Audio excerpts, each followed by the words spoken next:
Welcome to the Newsstand podcast. I'm your host, Troy Reynolds. This is Season 3, Episode 27 of the podcast, and this episode is entitled GetToby.com. Toby is the third episode in my series of online bookmarks, but it is so different from the previous resources that I've talked about.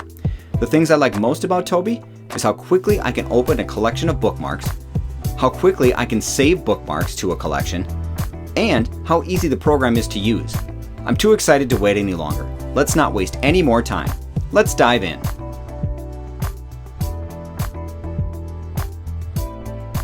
Continuing my series about online bookmarks, this week I'm going to be talking about Toby.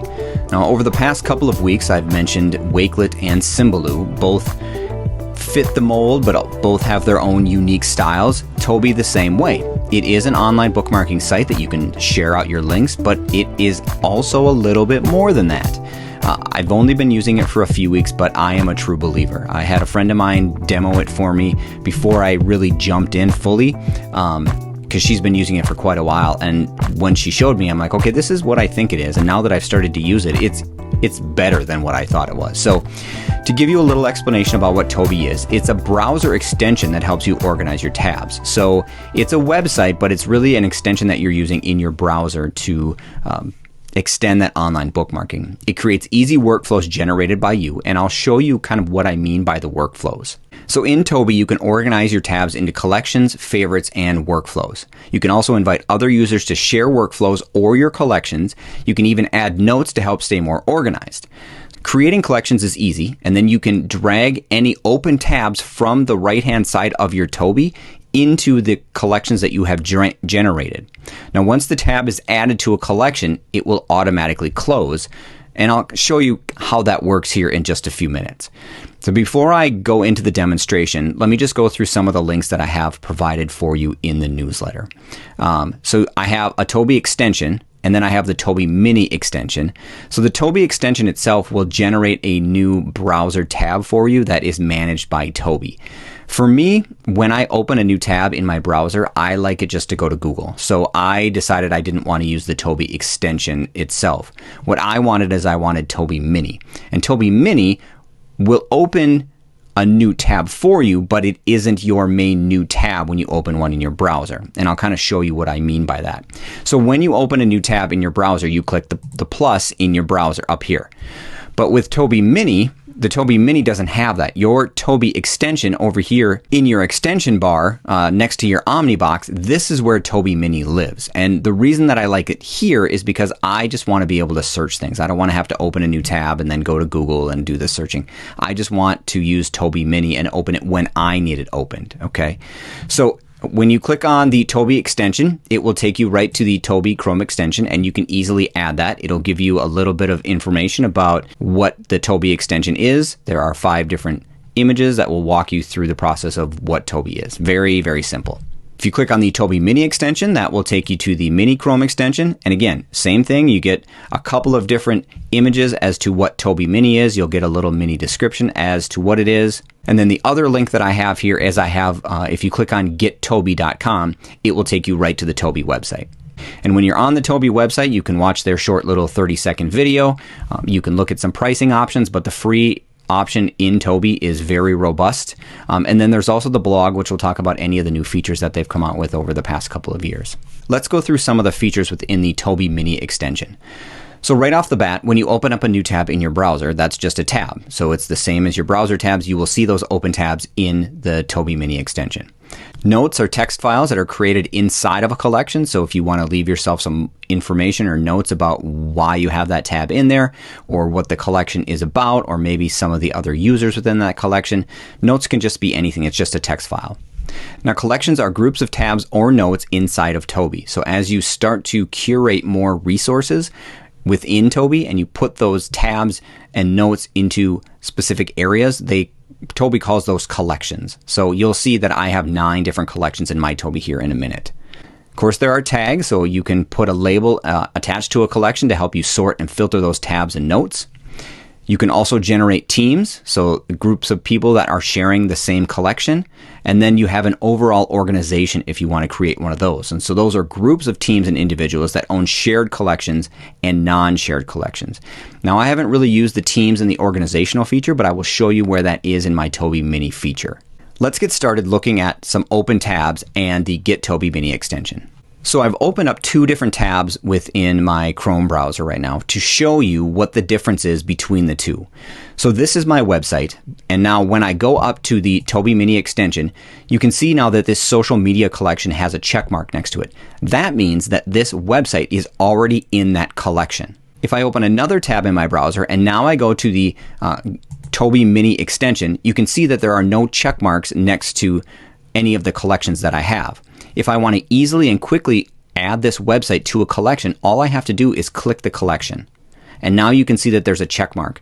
And this number over here where it says 6 tabs changed. It used to be 5 tabs. So I'll show you this. If I uncheck digital citizenship, you can see now that it says 5 tabs. And when I click it, now it says 6 tabs. If I have multiple websites open that I haven't actually added to a collection, I can actually save this entire session into a Toby collection.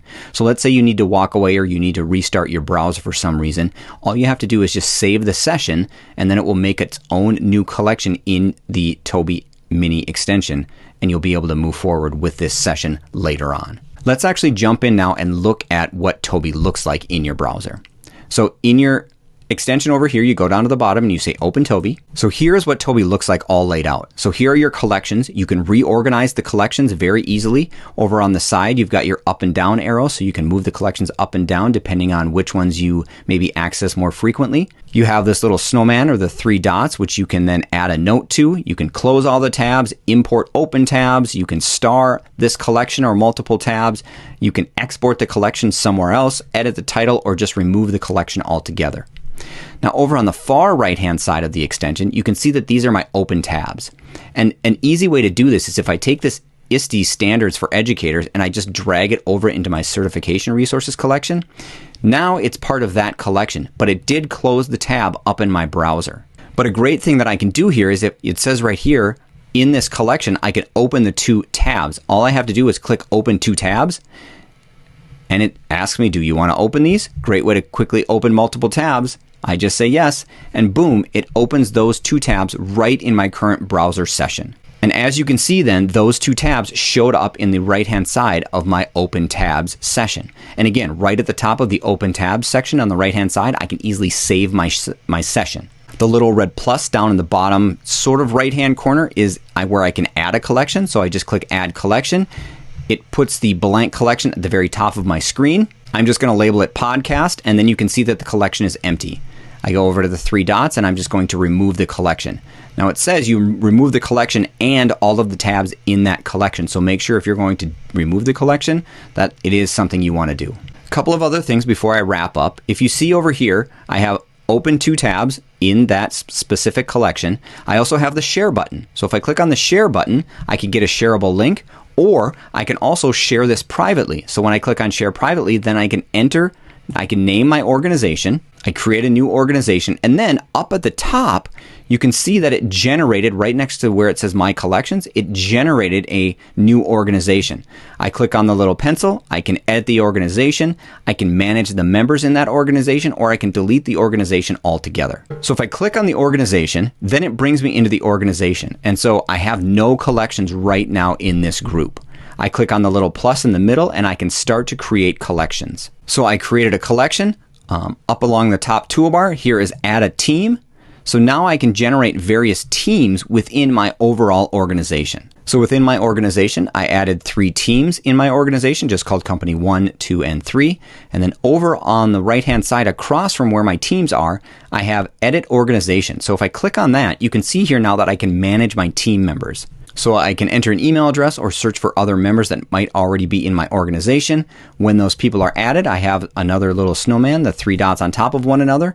I can then change the permissions within my team and my organization for those members that get added. To move back to my collection, I just click on My Collections and I'm back over to my collection area. One last thing I want to mention here is the star feature. So I mentioned that under the settings for your collections, you can add a note And so if I just click add note, so I've added a note that says, here's my note, read for further directions. Some other settings within my collection. Again, I mentioned some of these. If I star it, if I star this first collection of certification resources, and then I go to the star up in my top toolbar next to my collections, now you can see that this collection is very important. I have started, and now it is ready for quick and easy access. So as I start to curate more and more collections, I may want to star some of my favorites. And it's easy to go in here and unstar my collection and just move it right out of my favorites or my starred area. That's it for the Toby online bookmarking site. I can't recommend it anymore. I think it's an amazing product. I think it's definitely something that you should add to some of the ed tech tools that you're using just personally, but there are definitely ways that you can use it for and with your students in your classroom. So if you created an overall organization for your school, and then in your team members had your different hours, and then we're able to curate some website resources in there and share out those resources to some students in your class, or maybe generate a link to that resource and share that with students. I think Toby has some power in that. But really, you could create collections based on every hour that you teach. So if there are a lot of things that you are using hour to hour, and you need to open them up, but you don't want to have to type them in or search for them or use the bookmark bar up at the top. You just want to quickly click and have all the tabs open at once. Toby is definitely the way to go. It's easy access with the Chrome extension, and I just think ease of use and the speed at which you can open tabs and work in your browser is great. So check out the links in the newsletter this week and give it a try for yourself. That's it for this episode of the Ed Newsstand Podcast. I really appreciate you listening to the podcast or watching the video version on YouTube, because I know your time is valuable. Please check out the resources in this week's newsletter from gettoby.com. For more EdTech resources, you can follow me on Twitter at ReynoldsTroy. You can follow me on Instagram, on TikTok, and on Pinterest, all at Ed Newsstand. If you're listening on any podcast platform and would like to hear more, please like and subscribe to receive updates and have any new episode automatically downloaded for you. You can also revisit my previous episodes on any major podcasting platform like Spotify, Anchor.fm, Apple Podcasts, iHeartRadio, or Google Podcasts. You can also check out any of my other video tutorials over on my YouTube page. Just go to youtube.com and search for Ed Newsstand. If you'd like to download my app to have my podcast and newsletters right on your smart device, please check it out at ednewsstand.glideapp.io and save it to your home screen. If you don't want the app but would like to check out my resources, please visit my website at ednewsstand.weebly.com. This is Troy Reynolds, and this is the Ed Newsstand Podcast. Hoping you were able to take away at least one idea for your classroom. Please be safe. Until next time.